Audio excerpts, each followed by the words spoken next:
Japon fait-moi peur, un podcast sur l'univers du Kaidan. Je m'appelle Sabrina et je vous invite à découvrir des histoires d'horreur et d'épouvante, du passé et du présent, tout droit venus du Japon.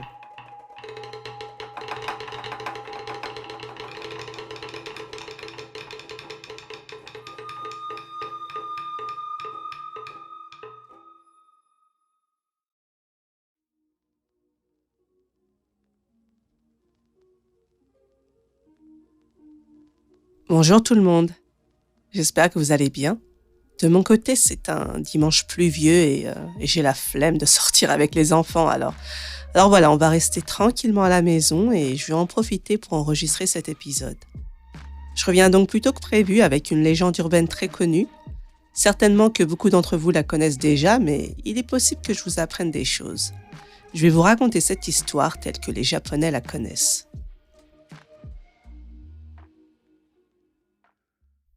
Épisode 29.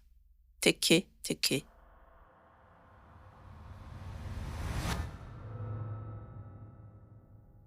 Pour les besoins de l'histoire, je nommerai notre principal protagoniste Midori Sensei. Sensei signifie maître, maîtresse. C'est ainsi que l'on s'adresse au personnel enseignant, peu importe la discipline. On l'utilise aussi pour s'adresser aux médecins.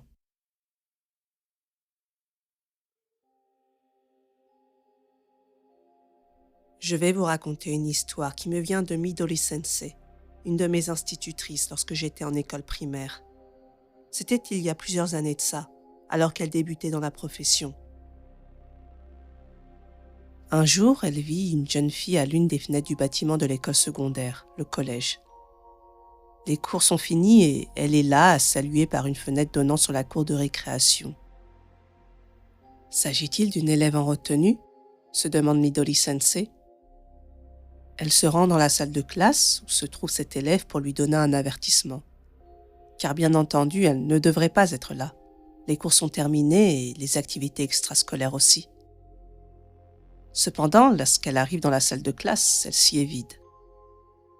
Étrange, elle est finalement partie. Elle regarde par la fenêtre et voilà qu'elle la voit lui faire signe d'une des fenêtres du bâtiment d'en face. Mais elle se moque de moi, là! Midori Sensei, bien décidée à faire la leçon à cet élève, emprunte rapidement le couloir transversal et se précipite vers la salle où se trouve la jeune fille. Elle ouvre alors la porte et dit en criant « Hé, toi, rentre vite chez toi !» Mais la salle est vide. C'est ridicule. Elle se dit qu'elle se cache peut-être et elle regarde partout dans la classe, mais en vain, elle n'est nulle part. Alors elle regarde à nouveau par la fenêtre et cette fois elle voit l'élève qui se tient près de la fenêtre du bâtiment d'où elle venait. Et c'est à ce moment précis qu'elle sent un frisson le long de sa colonne vertébrale. Peut-être que cette élève n'est pas humaine, se dit-elle. L'élève qui se trouvait à la fenêtre s'est alors rapidement dirigé à la fenêtre suivante, puis à la fenêtre de la salle de classe voisine et à la fenêtre de l'autre salle de classe. Midori Sensei ne comprend plus rien, elle n'a plus de voix et elle reste juste abasourdie par ce spectacle. Puis elle réalise, cette écolière se rapproche un peu plus de la salle où elle se trouve. C'est vraiment mal parti. Pressentant le danger, Midori Sensei se dépêche de quitter les lieux et descend les escaliers en courant. C'est en sueur qu'elle arrive dans la cour centrale. Elle regarde en arrière en direction du bâtiment scolaire qu'elle vient de quitter. L'écolière est à la fenêtre du premier étage. Elle sourit étrangement tout en lui faisant signe de la main en disant « Sensei !» Midori Sensei recule de surprise, mais cette fois de la fenêtre de derrière, elle entend « Sensei !» et de la fenêtre du dessus « Sensei !» et de la fenêtre de droite, de la fenêtre de gauche, de la fenêtre du dessus et de la fenêtre du dessous « Sensei, Sensei, Sensei, Sensei, Sensei, Sensei !» Finalement, c'est de toutes les fenêtres de l'école que des élèves ayant le même visage agitent leurs mains à l'unisson en disant « Sensei !» Elle crie et s'accroupit sur place. Cette fois, les voix s'arrêtent et le silence s'installe. Elle lève les yeux, effrayée, et soudain, derrière elle, elle entend « Teke, teke, teke, teke, teke, teke, teke, teke ». Cet élève se dirige vers elle avec un sourire inquiétant et et le bas du corps manquant. Ah! Son visage sans yeux ni nez, juste une bouche rouge vive avec un immense sourire de joie. C'en est trop pour elle. Midori Sensei perd connaissance.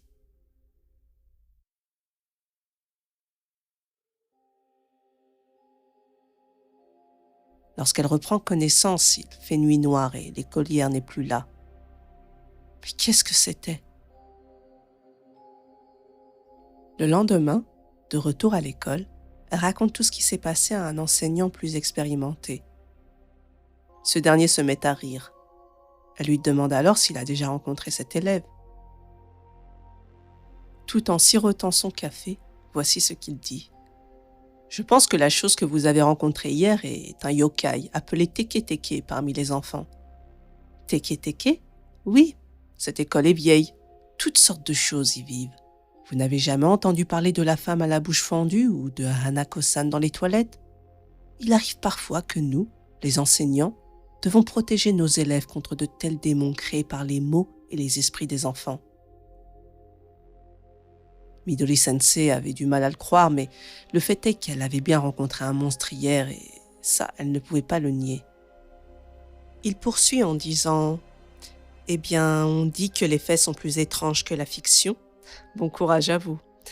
J'ai entendu dire que si vous êtes poursuivi par un teke-teke, la meilleure chose à faire est de s'allonger sur le sol. Elle ne peut pas s'arrêter brusquement, alors elle s'écrase contre un mur et disparaît. La prochaine fois, vous pourriez peut-être essayer ça. » Et sur ces bons mots, il sort de la salle des professeurs pour se rendre dans sa classe.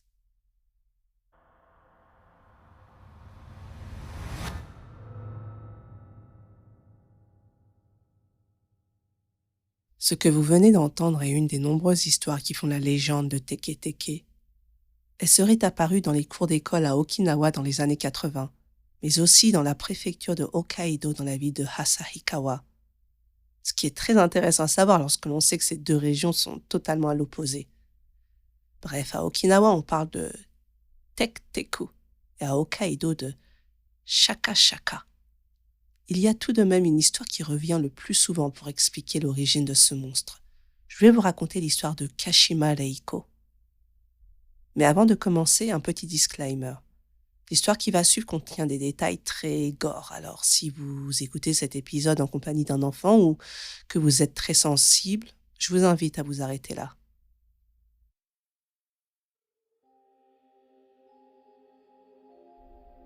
Kashima Reiko était une lycéenne. Elle vivait dans une ville de la préfecture de Hokkaido. C'était une jeune fille sans problème.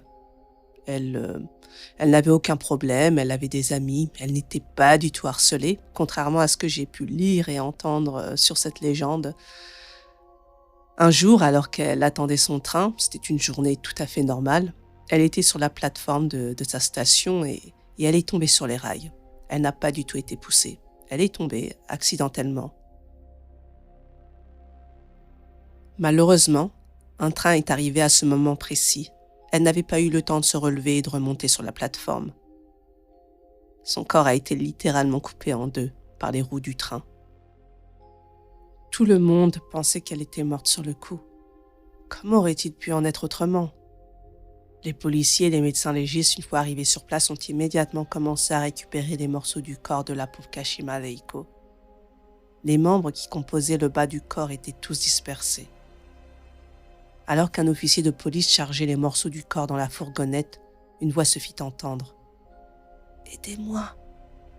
Aidez-moi » Surpris, il regarda ce qui se passait plus bas. Kashima Reiko était encore en vie. Elle avançait, entraînant le haut de son corps qu'elle tirait par les avant-bras. On pensait qu'elle était morte sur le coup, mais le froid extrême bien connu de la région de Hokkaido a gelé la partie amputée et l'a préservée de perdre trop de sang d'un coup. Sa voix s'affaiblit de plus en plus, mais on savait qu'elle ne pourrait de toute façon pas survivre. Le médecin légiste, qui estimait qu'il ne pouvait rien faire de plus, l'a doucement recouverte d'une bâche en plastique, tandis qu'elle a continué à appeler à l'aide. « À l'aide! À l'aide !» Et depuis, l'esprit de Kashima Reiko serait à la recherche de ses jambes.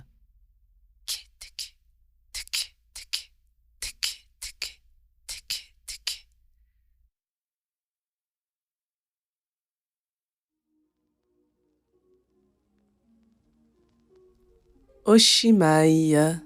Bien, j'espère que cette histoire vous a plu et je vous remercie pour votre écoute.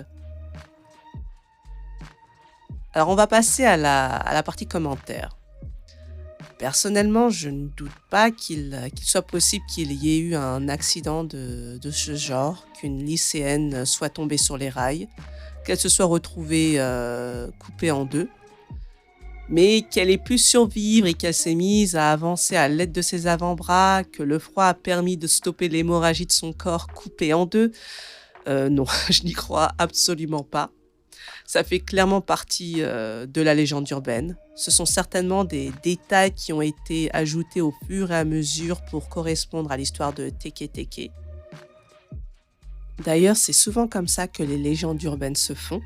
Un petit fait divers et la rumeur fait tout le travail. Et ce que je viens de vous raconter est vraiment au plus près de l'histoire originelle. C'est-à-dire que, voilà, là, si vous allez sur les réseaux sociaux, que vous regardez les contenus en anglais ou en français, on va vous parler de harcèlement ou du fait que cette jeune fille ait été poussée sur les rails, alors que dans l'histoire originale, l'histoire japonaise, ça n'existe pas. Et vous, qu'en pensez-vous? Dites-moi tout en commentaire sur le Discord ou sur Instagram Japon fait-moi peur. Vous trouverez tous les liens dans la barre de description. Et surtout, si cet épisode vous a plu, n'hésitez pas à partager et à laisser un commentaire sur votre plateforme d'écoute favorite. Sur ce, je vais vous laisser et je vous dis à très bientôt sur Japon fait-moi peur pour plus d'histoires d'horreur japonaises.